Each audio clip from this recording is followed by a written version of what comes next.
Delhi liquor scam కేసులో arrest అయిన అరవింద్ కేజ్రీవాల్ కి ఊరట లభించింది. సుప్రీంకోర్టు మధ్యంతర బెయిల్ ఇచ్చింది.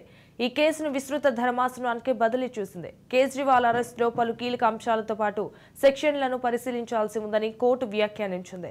ఈడీ కేసులో మధ్యంతర బెయిల్ ఇస్తున్నట్టు వెల్లడించింది.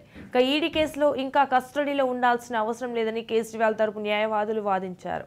తన అరెస్టు అక్రమమని కేజ్రీవాల్ పిటిషన్ వేయగా ఈ పిటిషన్ ని విస్తృత ధర్మాసనానికి బదిలీ చేసింది కోర్టు.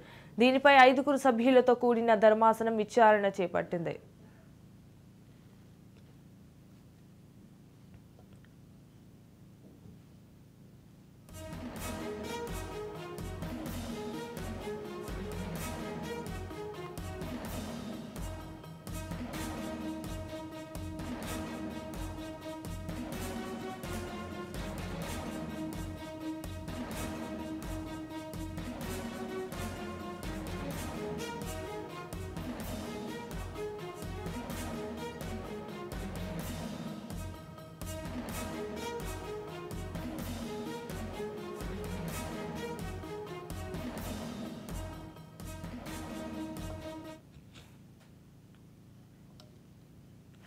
బెయిల్ వచ్చినప్పటికీ ఆయన జైల్లోనే ఉండక తప్పదు. ఇదే కేసులో ఆయనను సిబిఐ విచారిస్తోంది. జస్టిస్ సంజీవ్ ఖన్నా, జస్టిస్ దీపాంకర్ దత్తాతో కూడిన ధర్మాసనం ఈ తీర్పునిచ్చింది.